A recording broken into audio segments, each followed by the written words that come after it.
hindi dagdag pasanin. Sa bawat pag-alis ng isang OFW, may pangarap. Pero may takot din. Takot na sa pag-uwi. Wala pa ring kabuhayan, walang kasiguruhan. Pero nagbago ang kwento.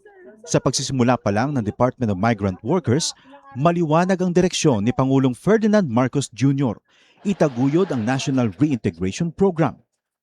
Ito yung program ng Department of Migrant Workers para tuloy-tuloy ang tulong sa kahit nakauwi na yung OFW, ay may tulong pa rin sila natatanggap sa pamahalaan. Sa kanilang pag-uwi ay dapat ganap ang tulong at suporta, hindi mga government agencies na magkakahiwalay kundi sanib puwersa.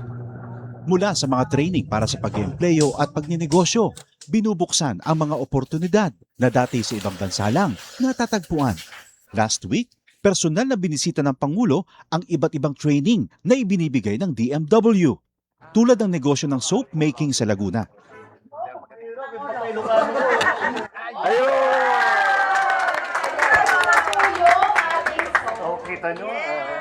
Isa ito sa mga negosyong ngayon nagbibigay ng bagong kita at bagong pag-asa sa ating mga OFW. Isang dating seaman, chef at housekeeping staff. Ngayon, mga negosyante na. Sa pagninegosyo, gumagabay ang Department of Trade and Industry. Ang laki ng ginawa nilang sakripisyo para magtrabaho sa ibang bansa. Tinatawag natin silang bagong bayani. Tapos dapat naman, pag uwi nila, meron din tayo may tulong sa kanila para patuloy naman ang kanilang anak. Sa buong bansa, tuloy-tuloy ang trabaho. Isa-isang inaayos sa mga bagay na nagpapagaan sa buhay ng mga Pilipino. Ang pag-uwi para sa mga OFW, hindi nakatapusan, kundi isang matapang na simula para sa ating mga bagong bayani. Radyo Pilipinas, Radyo Publiko. Radyo Pilipinas, Radyo Publiko.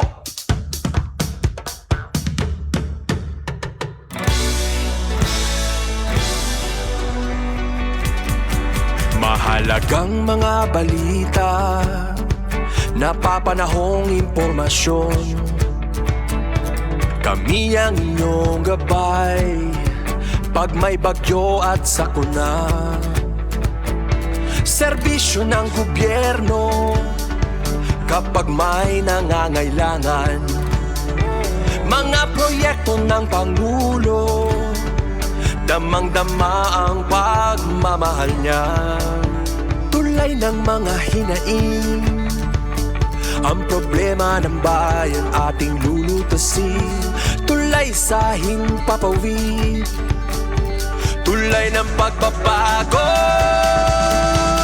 Radyo Pilipinas, Radyo Publiko, ng bagong Pilipinas. Radyo Publiko, Radyo Pilipinas, Radyo Publiko, ng bagong Pilipino. Mga proyekto ng Pangulo, damang-dama ang pagmamahal niya. Radyo Pilipinas, Radyo Publiko, ang boses ng Pangulo.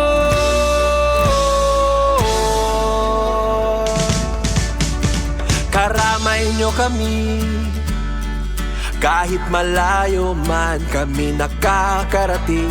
OFW magsasaka, buhay ay iba't iba, san mang lugar ng bansa natin. Tulay ng mga hinaing, ang problema ng bayan ating lulutasin. Tulay sa himpapawid, tulay ng pagbabago. Radyo Pilipinas, Radyo Publiko, ng bagong Pilipinas. Radyo Publiko, Radyo Pilipinas, Radyo Publiko, ng bagong Pilipino. Mga proyekto ng Pangulo, damang-dama ang pagmamahal niya. Radyo Pilipinas, Radyo Publiko, ang boses ng Pangulo. Radyo Publiko, Radyo Pilipinas, Radyo Publiko, Radyo Pilipinas.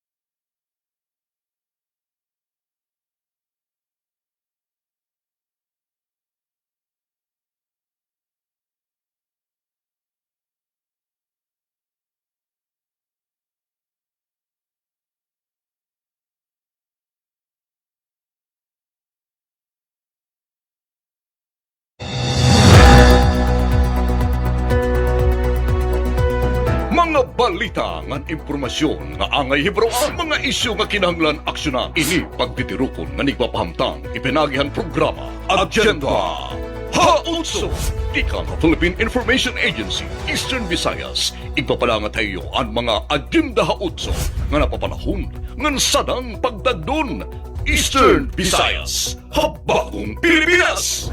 Ini ang iyo agenda. Maupay nga oras mga sangkayan ini ang among ikatsiyotso nga edisyon at season 2 ng Agenda 8. Salamat aniyo padayon na pagkarawat han mga balita ngan impormasyon. Ako ay Federico Meres. May panahon pa humabol ang summer, mga kasangkayan. Samtang kami naman din ni Agenda 8, padayon na namo paghatag himbalita nga napapanahon nga dakon epekto akada tagsa atong dinhi sinirangang Visayas. Ako, Stephanie Barrios. Tutok termi hamon kada semana nga edisyon han Agenda 8. Ngan permi niyo makikita na Facebook pages han Philippine Information Agency Eastern Visayas. Ako, Heiji Espinosa.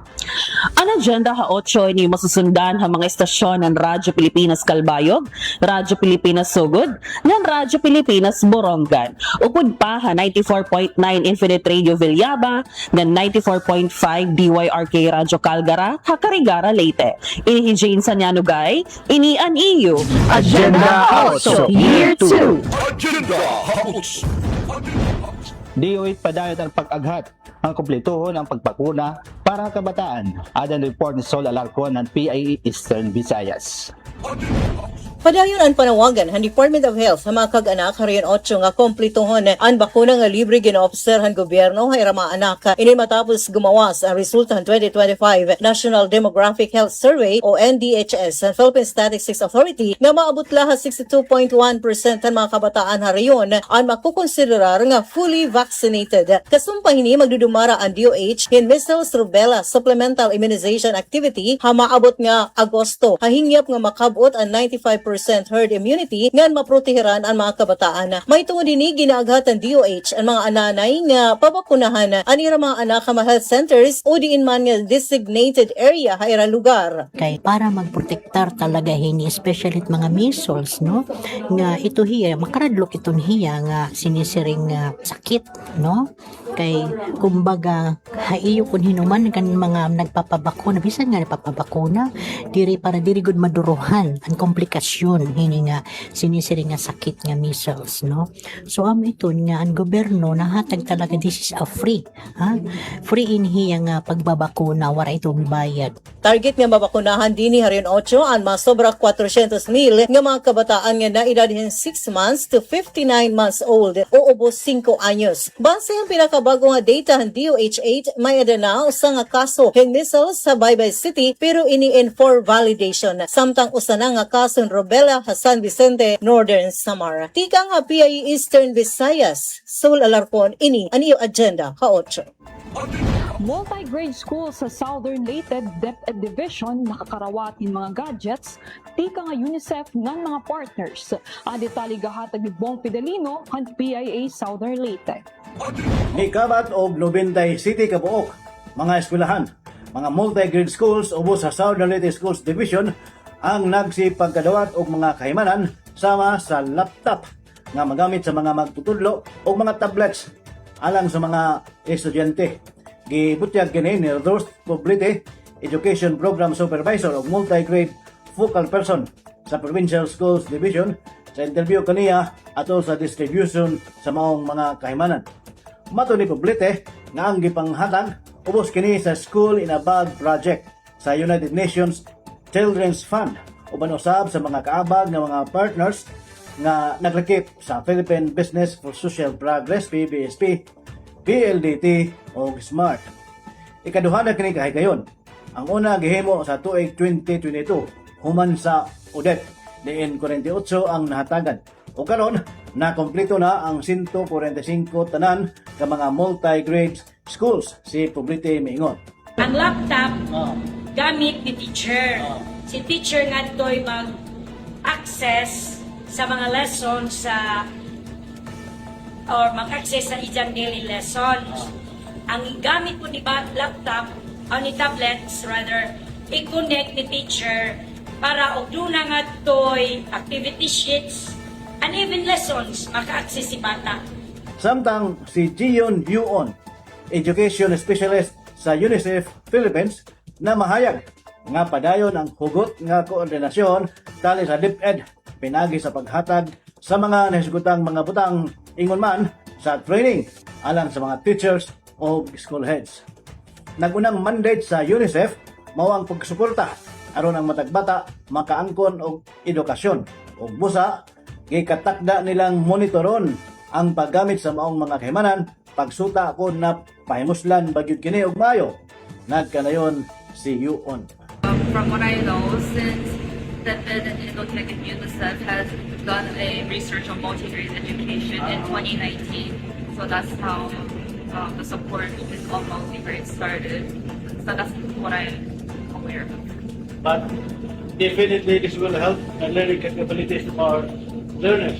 This is one of the objectives. The main objective is to improve learning outcomes of the learners through supporting teachers and students.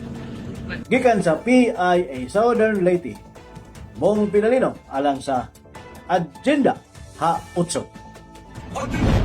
Pamunuan ng siyudad ng Tacloban na andaman ng posible nga Super El Nino nagpahimatngon ng mga parag-uma nga ng publiko. Ang report tikang Jasmine Kate Agosto han PIA Leyte. Darahan na eksperyensyahan niya nga kapasuhan panahon dinhi sinirangan Visayas, nagpahimatngon ang Philippine Atmospheric, Geophysical and Astronomical Services Administration o PAGASA han posible nga Super El Nino kung magpapadayon pa ang paghitaas ng temperatura han panahon. Ang Super El Nino inatatabo kung ang sea surface temperature inaabotin 2 degrees Celsius o sobra pa lapos han average. Sumalakan Lauren Laurente, DOST PAGASA Weather Specialist, posible in magtikang ang mga bulan han Hunyo, Hulyo ngan Agosto yan nga tuig 2026 ngan ginlalauman gihapon nga magpapadayon pa ini nga kondisyon tubtob ha pag-entradahan tuig 2027. Tungod han Super El Nino, posible nga mahamubo an ihap ang mga bagyo nga masulod han nasod, pero imposible gihapon nga mas makurkusog tungod han magiging epekto han Super El Nino. Expect pa rin natin yung dry conditions dulot ng El Nino. In terms of heat, based sa aming observations po, nakikita po namin yung pinaka-extremes na nangyayari sa Northern Samar and Northern Luzon. Sa rainy season po, in terms of frequency, possible, expected po natin na magle-lessen yung frequency dahil yung tropical cyclone formation, usually sa far east na siya na nag-occur. So, medyo di na siya papasok sa par, pero pag pumasok naman po, expected din po natin na mas mataas yung intensity niya. So, mas likely po na common yung typhoon to super typhoon na category. Darahan pagpapahinomdom nga maging alerto ha kadelikaduhan, naghatag gihapon ning sagdon ni Romelo Anade, City Agriculturist sa Tacloban, nga padayon la an era pagdumarahan climate smart agriculture kumo kaparte ha pangandaman han Super El Nino. Panuyo hini nga inisyatibo nga padamuon pa ang mga ani, anggod maparigon pa ang pag-uma, masiguro ang seguridad han pagkaon, ngan mamintinar ang kahimsog ha panlawas, haluyuhan pa borbalyohan kahintanghan panahon. Of course, diri la El Nino na apektuhan ng sektor ng agrikultura. Ini extreme weather disturbance, apektado talaga ng agriculture. So, possibility nga magkakada kita in certain degree of decrease of production. Although, nag-design kita, pinusang nga climate smart technology approach.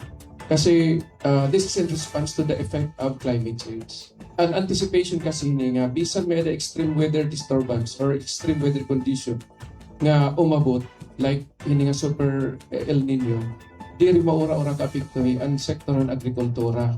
Tika nga Philippine Information Agency Leyte, Jasmine Kate Agosto, ini ang iyo Agenda Ha-8. Tacloban National Agricultural School, finalist sa Outstanding Community-Based Urban and Peri-Urban Agriculture Garden. Detalye hini nga balita, igahatag ni Alet Reyes, han PIA Leyte. Napili ang Tacloban National Agricultural School kung usa ang top 5 ng finalists sa kanang Department of Agriculture Outstanding Community-Based Urban and Peri-Urban Agriculture Garden Awards para yan ang tuig. Ang pagkilala ay nagpapakita ang malinapusong implementasyon han eskwelahan, han mga inisyatibo nga nakabase sa komunidad, pagtanong nga nag-aagat ang mga estudyante magturot do mga kag-anak nga mga hagdani nga mga residente nga makigbahin nga urban and peri-urban agriculture practices nga nagpanuyo ang pag-urupay ang seguridad ng pagkaon nga pagproteher ang kalibugan. Sumala kan Romero T. Anades, City Agriculture Officer at Tacloban, ini nga nahimo nga kalapusan ay nakakahatag din atensyon na importansya han seguridad ng pagkaon ang mga kabaryuhan nga gintatagad ang mga balaong nga pagtabot ang sustainable nga surok kin pagkaon para han katawhan. Kailangan ipakilala nato ng bugos na Pilipinas at practice ng Tacloban National Agricultural School. Kasi tanan yung mga technology, tanan yung mga interventions, tanan yung mga structure related to agriculture, makikita na natong inside the campus. And they can now even convince other schools to go into agriculture. In fact, last week, EBSO is working with us as well as the Linton Normal University. So, by that, kung mga bata nato nag-empower, i-educate natin technically on agriculture, mas mamaximize nato ng ira potential at mga kabataan kay mga agresibo kahiningan di rin mga tapuyon di rin mga bagsektor ng kabataan. That's why bisat na mo naman ng agency ang natuto ka agriculture di rin yapon na nato namimit ang food security because we focus more on aton mga kung hinulat existing gina nga mga farmer. Waray natong tagin importansya ang mga kabataan nga magiging second generation or next generation nga unta hiraan maeda full or potential para maka-augment ang atong production sa Pilipinas. Paningkamot nga mamintinar ang produksyon hin pagkaon na panimalahin nga na komunidad ang National Urban and Peri-Urban Agriculture Program NDA nga ng Agricultural Training Institute inaada na hay kaduha nga tuig hiningera inisyatibo nga search for the best urban and peri-urban gardens. O po ni Tacloban National Agricultural School kung top 5 finalists amo ang Organic Yan Urban Farm ha Coronadal City, South Cotabato, Bausa Integrated Farm San Ildefonso, Bulacan, Cabanyan West Communal Garden ang Legazpi City, Albay, and ang Minerva Farm sa Santiago City, Isabela. Higyan ang Philippine Information Agency Leyte, Alan Reyes, iniyan iyo Agenda Ha-8. DOST ginpaparigo ng plano nga maging Agarwood Hub of the Philippines ang probinsyahan Biliran. Ada detalye ng Rodrigo Victoria han PIA Biliran. Nagpadayon ang paningkamot sa Department of Science and Technology o DOST Biliran sa pagsuporta sa mga makakalibutan o siyentipikong pamaagi sa agrikultura, ilabi na sa nagtubo ng industriya sa Agarwood sa probinsya. Ipahigayon sa Biliran Province State University o BIPSA sa Naval Biliran ang duha ka adlaw nga special training on basic Agarwood farming and inoculation ni atong Mayo 22 hangtod 23 tuig 2026. Mitambong sa mong kalihukan si Science Research Specialist 2 Chris Villalin Saldo, isip representante sa DOST Biliran. Ang maong pagbansay giorganisa sa Philippine Agarwood Solutions Incorporated o PASI ubos sa pagpangulo ni Biliran Vice Governor Roslyn Espina Paras. Every training we conduct is more than just an educational activity. It is a movement rooted in hope, sustainability, environmental stewardship, and economic empowerment for the Filipino people. Tumong sa kalihukan nga mapalambo ang Biliran isip Agarwood Hub of the Philippines ug mahimong sentro sa malungtarang produksyon sa agarwood sa nasod. When we first started advocating for agarwood propagation, many people saw it clearly as another tree planting activity. But today, we are witnessing the rise of an industry with the potential to transform rural livelihoods, revive idle lands, promote environmental protection, and create long-term generational wealth for Filipino families. Agarwood is not simply a tree. It is a future industry. It is one of the most valuable tree commodities in the world, sought after globally for its use in wood oil, incense, perfume, wellness products, cosmetics, handicrafts, and traditional medicine. The international market continues to grow, especially in the Middle East, Asia, Europe, and North America. Aron masugdan ang lokal nga pagpananom, matag partisipante nakadawat og usa ka agarwon seedling ug kopya sa wildlife culture permit gikan sa legal nga tinubdan. Nagpabilin usab nga determinado ang DOST biliran sa pagpalambo sa high-value agricultural industries nga makatabang sa ekonomiya samtang nagpanalipod sa kinaiyahan. Gikan sa Philippine Information Agency Biliran, Rodrigo Victoria, kini ang inyong Agenda Ha-8.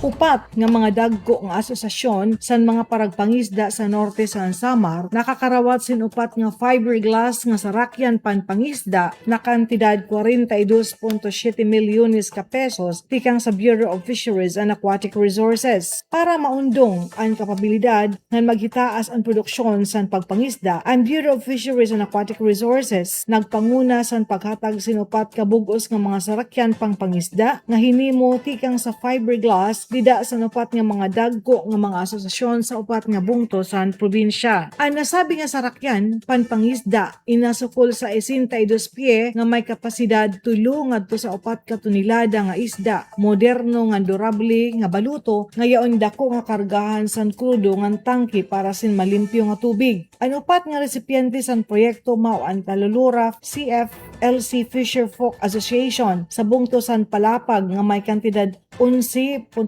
milyon ka pesos. Mapanas Pacific Town Fisher Folk Association sa bungto san Mapanas 11.4 million pesos. Lapinig Deep Sea Fisher Folk Association sa bungto san Lapinig nga may kantidad 11.4 milyones ka pesos. Ngan Barangay Mualbual Bangkulis Fisher Folk Association sa bungto san Lawang nga may kantidad 8.5 milyones ka pesos. Labot sa panuyo nga maundong ang kapabilidad sa mga paragpangisda ngan badugangan ang produksyon, panuyo lat sini nga mapahitaas ang kita ngan mapahaluag ang oportunidad san pangkabuhian, mapahirayo sa disgrasya ngan mahimo ang epesyente nga pagpangisda ngan masuportahan ang sustainable nga pag-uswag san mga coastal nga communities. Sa iya mensahe nga da sa asosasyon san mga paragpangisda, ginaghat ni BIFART OIC Regional Director Dominador Maputol ang mga benepisyaryo nga atamanon nga igmintinar sin maupay, ig-maximize ang gamit sini nga mga sarakyan pagpangisda ngan gintapod sa ira, ngan gintagan doon ang pagiging responsable nga masustiner nga masiguro ang maiha nga paggamit ngan kamanilampuson san programa.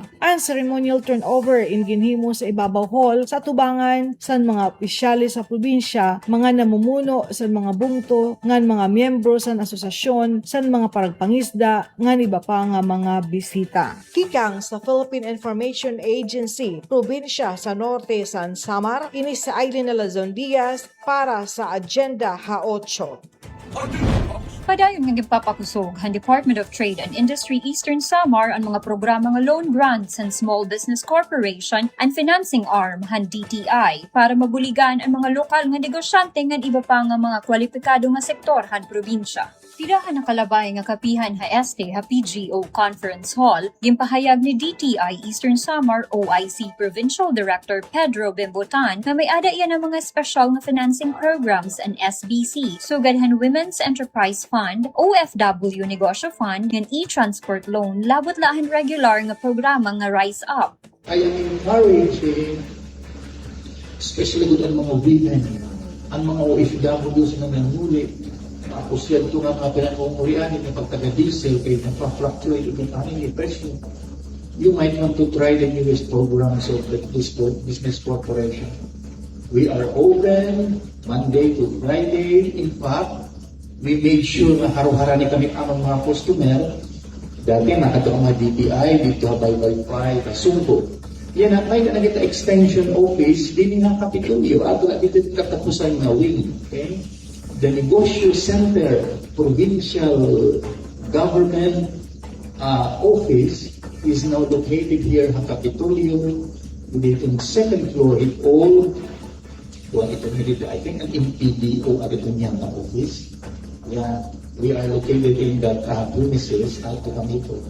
And we are open for business Monday to Friday. Ang Women's Enterprise Fund in eksklusibo para kababayin-an ng women-led enterprise. Diin pwede makahuram hintubtub 20 million pesos. Ang pautang nga diri malabaw hin 5 million in collateral free o diri kinahanglan hin garantiya. Samtang kikinahanglan gihapon nga ang negosyo in may ada na usa ka tuig nga track record hit operasyon. Iniin pwede bayaran tubtob 5 ka tuig nga may daman 12 ka bulan nga grace period ngan 1% interest kada bulan. Para naman han mga inuli nga overseas workers, an OFW Negosyo Fund inag-aalok hin 30,000 pesos tubtob 300,000 pesos para han magtitikang pala nga negosyo. Para naman han mga establisado na hin sobra usa ka tuig, pwede makahuram tubtob 20 million, diin ang tubtob 3 million in waray gihapon collateral para han mga bag-o nga mga aplikante. Yung pahayag gihapon ni Tan, an e-transport loan para han mga transport operators nga drivers nga karuyag bumalhin ngadto ha electric vehicles. Ini nga programa ay nagpapautang hin 1.5 million tubtob 3 million nga may 1% interest kada bulan, pinaagihan diminishing balance. Basta may ada balido nga LTFRB authority ngan sertifikasyon para han public conveyance. Sumala iton formal nga record han ahensya tubtob didahan Mayo 21, 2026, may ada na 56 nga borrower sa Eastern Samar ang nakapahimulos hini nga mga SBC loan programs na may kabug-usan nga kantidad nga 9,384,000. Kadam-an didahan mga benepisyaryo amo ang micro and small enterprise sugad ang mga sari-sari store ngan grocery businesses. Agud mas maging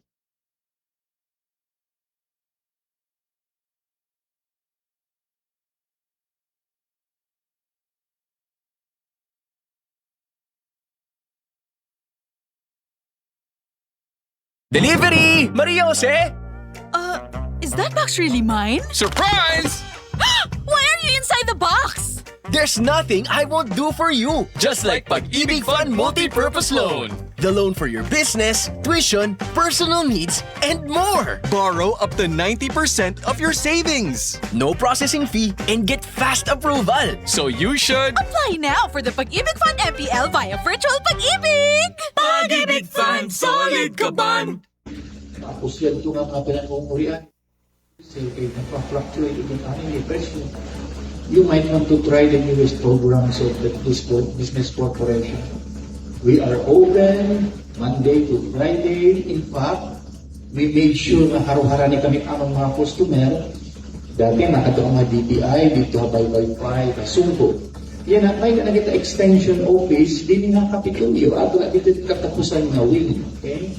The Negosyo Center Provincial Government Office is now located here sa Kapitolyo, dito yung second floor, it all, I think an MPDO at ito niya na office.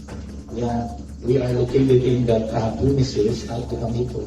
And we are open for business Monday to Friday. Ang Women's Enterprise Fund in eksklusibo para kababayin-an ng women-led enterprise. Diin pwede makahuram hintubtub 20 million pesos. Ang pautang nga diri malabaw hin 5 million in collateral free o diri kinahanglan hin garantiya. Samtang kikinahanglan gihapon nga ang negosyo in may ada na usa ka tuig nga track record hit operasyon. Iniin pwede bayaran tubtob 5 ka tuig nga may daman 12 ka bulan nga grace period ngan 1% interest kada bulan. Para naman han mga inuli nga overseas workers, an OFW Negosyo Fund inag-aalok hin 30,000 pesos tubtob 300,000 pesos para han magtitikang pala nga negosyo. Para naman han mga establisado na hin sobra usa ka tuig, pwede makahuram tubtob 20 million, diin ang tubtob 3 million in waray gihapon collateral para han mga bag-o nga mga aplikante. Yung pahayag gihapon ni Tan, an e-transport loan para han mga transport operators nga drivers nga karuyag bumalhin ngadto ha electric vehicles.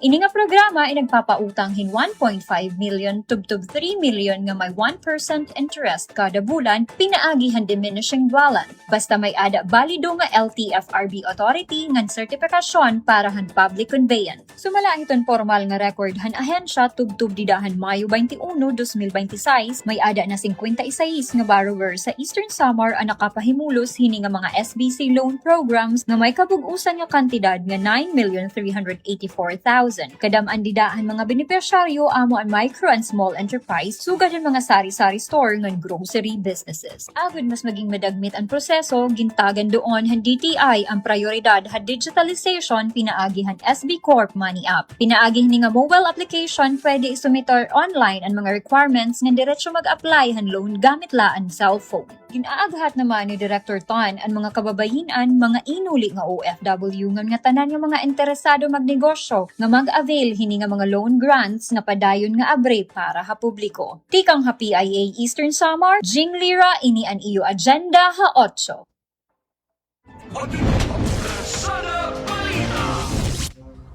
Hapon Ratsada Balita yan na. Sangguniang panlalawigan habiliran naglansaring bago nga website para masilapan ng serbisyo publiko. Mga detalye nga mga Ratsada himbalita masunod na.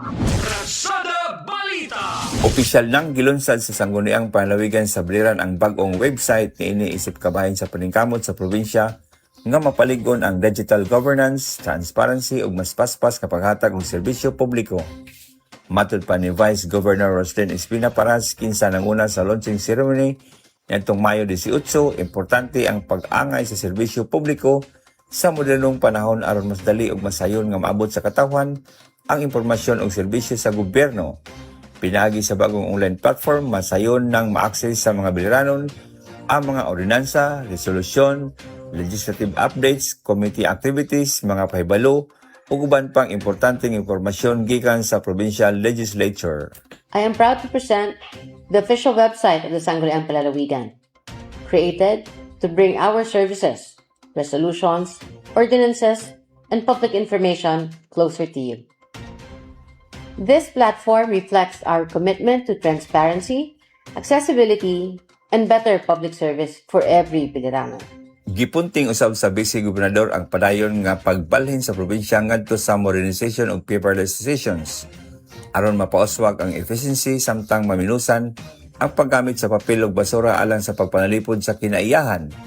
Nagpasalamat usab siya sa mga miyembro sa provincial board, IT team, staff ug technical partners nga mitabang aron mahimong malampuson ang proyekto.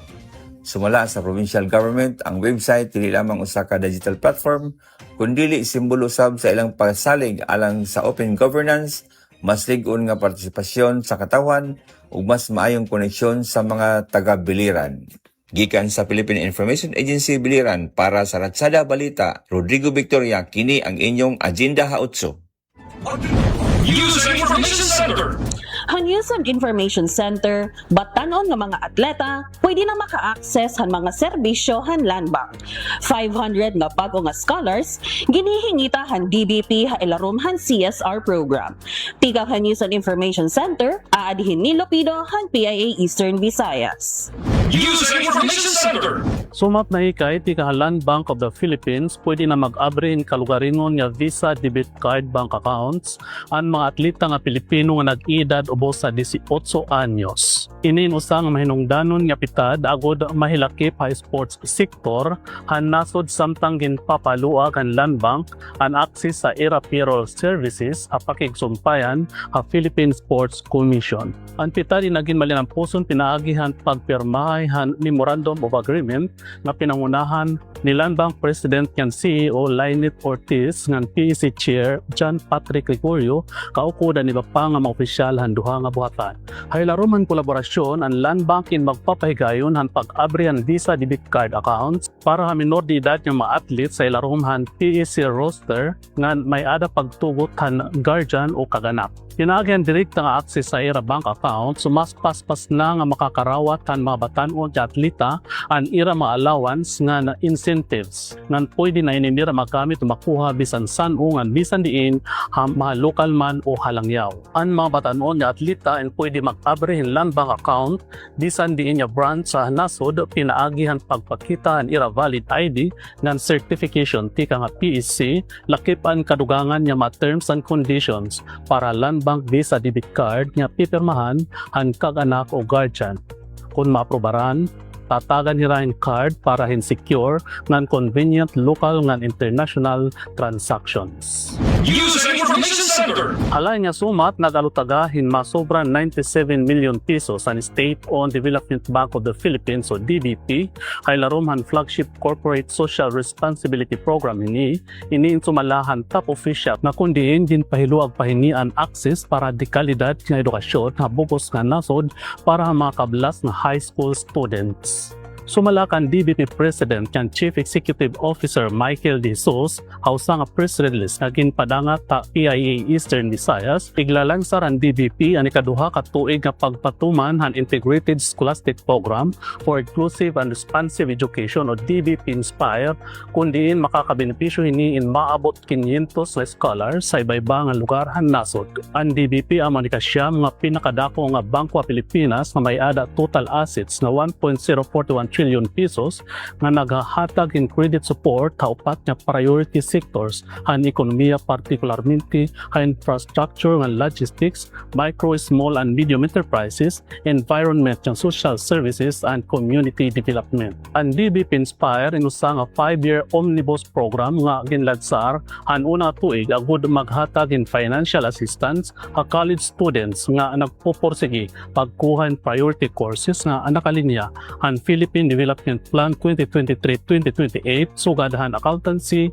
education, engineering and related fields, agriculture and forestry, sciences, maritime, informational technology and technical vocational courses. Sumalapakan di SOS nga sakupan 96.75 million pesos ang pag-finance ang tuition yan miscellaneous fees hangatanan nga level han mga beneficiaryo lakip na ang living allowance para pagkaon, lodging and study materials, labot lang nga susuportahan gihapon ang bag-o nga mga kurso sugadan marine biology, environmental sciences and oceanography. Dugang pa ni Jesus nga masobra 5,000 na nga scholars ang nasuportahan ng DBP nga nakapag-arutagan na inihing masobra 1.5 billion pesos para ang era educational CSR initiatives pikang han DBP Endowment for Education Program o DEEP didahan 2008 ug ang DBP Resources for Inclusive and Sustainable Education o DBP RISE naging lansar didahan 2018. Pikang han News and Information Center ang PIA Eastern Visayas ini hinildalit lupido ngan ini ang iyo agenda ha-8. Istoryahan Panlawas. Magpapadangat ang mga bagong impormasyon nga nakakaapekto han kahimsog hanaton panlawas. Istoryahan Panlawas. Mga impormasyon han mga tambal o paglikay han mga magkalinlaing nga mga sakit nga nakakabalaong ha panlawas ang mga tao. Iyo may babatian. Istorya Panlawas. Istorya Panlawas. Masunod na. Maupay nga oras mga kasangkayan, ako Ella Sumayon, magpapadangat han Istorya Panlawas, yan ang edisyon han agenda ha-8. Pag-iistoryahan natin yan na ang sakit ng hepatitis. Ini nga sakit, nakaka-epekto ha atay o liver. Nga usa nga importante nga parte han lawas nga responsable ha paglimpyo toxins. Pagbulit ang pagtunaw pagkaon nga pagtitigan importante nga sustansya para han lawas.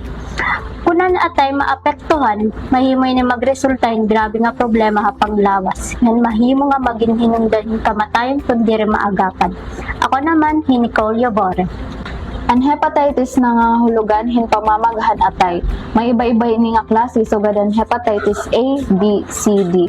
Ngan E. Kada klase may iba-ibang epekto halawas. May mga klase nga temporaryo lang nga mahimo umagi, pero may ibaliwat nga mahimo magdugay nga magresulta nga to ha liver cirrhosis o liver cancer. Hepatitis A kasagaran nakukuha pinaagihan pagkaon o pag-inomhin kontaminado o mahugaw nga pagkaon ng tubig. Kasagaran ini nahitabo ha mga lugar nga kulang an maupay nga sanitasyon. Ini nga klase kasagaran di rin nagdudugay nga pwede umayo pinaagi at pagpahuway nga tama nga pag-ataman.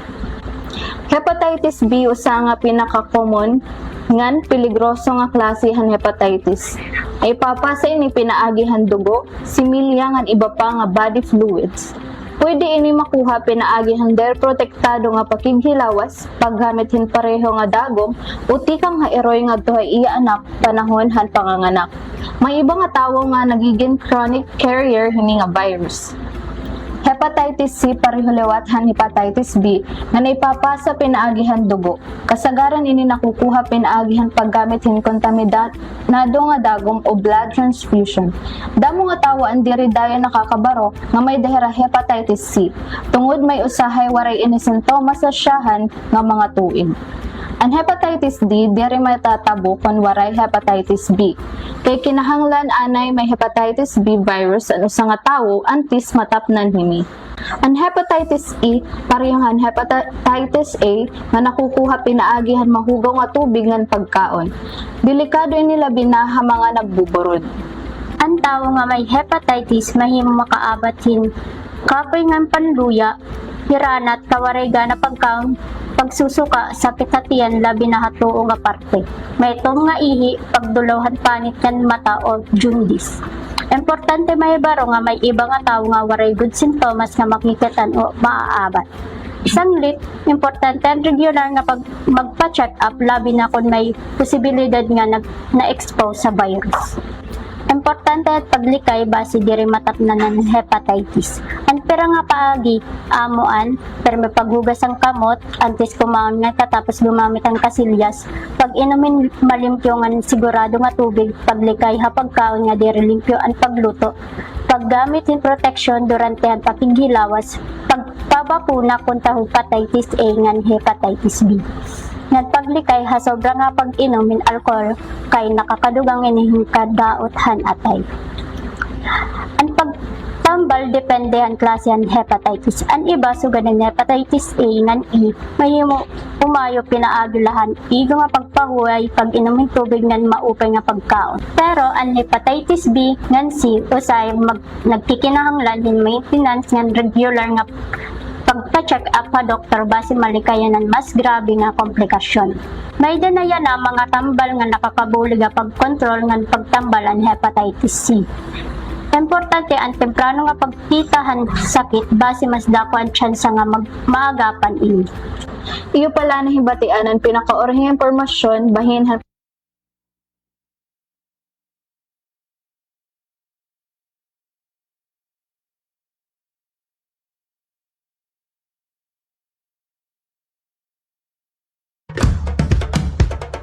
Ito ang Presidential Broadcast Service. Radyo Pilipinas. Radyo Publiko ng Bagong Pilipinas para sa Bagong Pilipino. Naghahatid ng mahahalagang balita at impormasyon na guugnay ng pamahalaan sa sambayanan.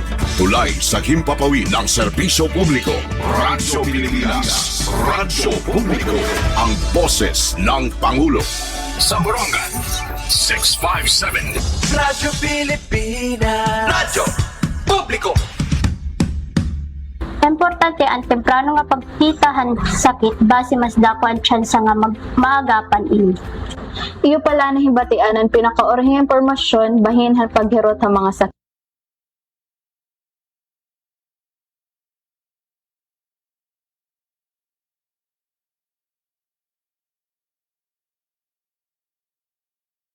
Delivery! Maria Jose!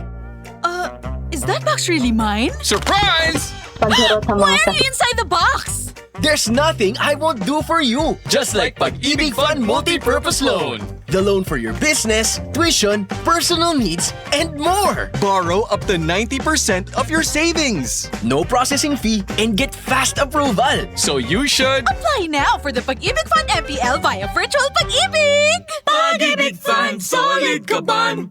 Bahin han paghirot sa mga sakit. Paghirot sa mga sakit.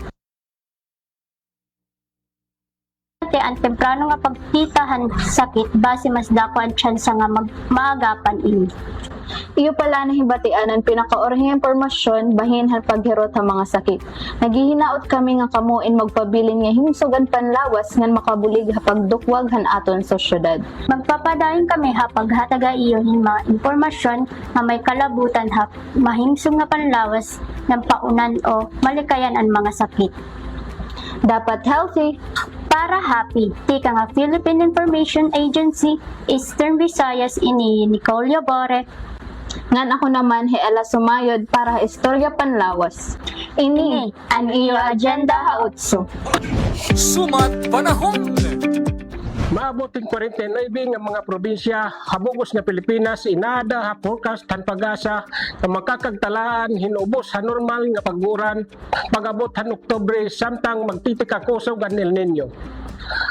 Sumalakandiwis ti Secretary Renato Solidum Jr. nga ada na ha 92% ang posibilidad na magtitikang at pagpaso ang panahon habulan ang Hunyo nga nini magtitika kusog kutob katapusan ng tuig. Ngan bangin hiabutan pa kutob 2027. Habulan pala ang Hulyo, 11 nga mga probinsya ang ginbabanabana pagkaka-experiensya below normal na paguran. Ngan mahitaas pa ini ngayap ngadto hindi sa city nga probinsya pag-abot han na gusto. Ginbabanabana paghihapon ang pag-asa nga mas masa ka pa ini nga mga apektado nga probinsya samtang nagtitika human ang tuig ngan puro luminos 49 nga mga probinsya ang magiging apektado ha sobra nga pagmarahan tuna. Ginagatan pag-asa ang mga panimalay paraguma ng lokal nga mga gobyerno nga gumiyosin temprano pagpahiuyon ang mga schedule ng pagtanom, pagtipid ng tubig, ng pagpangita, iniba nga mga surok, han irigasyon, atis magtitika grabe ang mga kahintang tipakadto han El Nino. Tika nga Weather Bureau ang Philippine Information Agency Eastern Visayas, ini Rubiniano, ini ang iyo agenda, Haotso. Editorial! Gintatalinguha han gobyerno nga magkamayada dugang nga mga trabaho nga oportunidad ang kada tagsa Pilipino. Nakasentro gihapon ang administrasyon ha sektor han agrikultura ngan padayon ang paghatag hin subsidiya ha mga parupangisda ngan mga parauma agud humitaas ang produksyon ha pagkaon. Tiriliwat igakalirong nga padayon ang mga proyekto ha infrastruktura sugad han mga kalsada, tulay, paluparan nga iba pa nga mga proyekto pantransportasyon. Ini nga mga butang inimportante agud maging madagmit ang biyahe ngan maparibhong ang negosyo ngan maaghat ang damo pa nga mga negosyante nga mamuhunan dinhi haton nasod. Aparte naman han edukasyon ngan digitalisasyon gin papahilawig ang paggamit han teknolohiya agud mapadagmit ang serbisyo han gobyerno ngan makabulig nga maibaro ang mga kabataan haton ira pag-aram. Pero diri malilikyan ang mga kritisismo habisan hino nga administrasyon.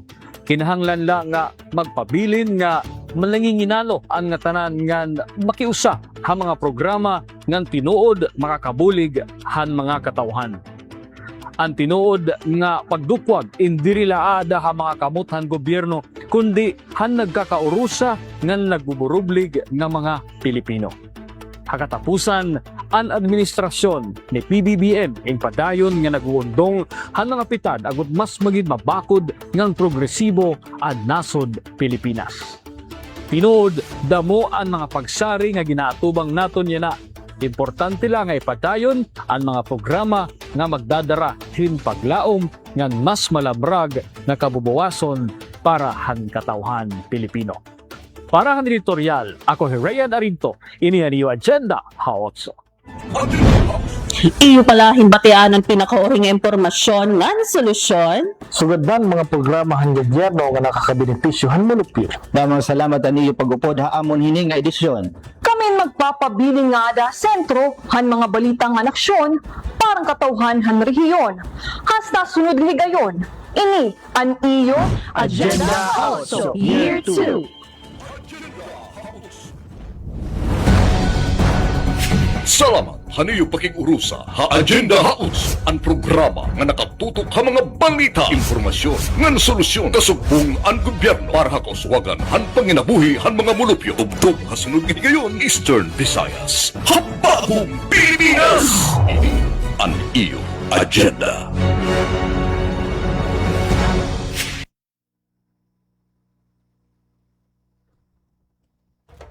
Ito ang Presidential Broadcast Service. Radyo Pilipinas. Radyo Publiko ng bagong Pilipinas para sa bagong Pilipino. naghahatid ng mahahalagang balita at impormasyon na guugnay ng pamahalaan sa sambayanan. Tulay sa himpapawid ng serbisyo publiko. Radyo Pilipinas. Radyo Publiko, ang boses ng Pangulo. Sa Borongan, 657. Radyo Pilipinas. Radyo Publiko.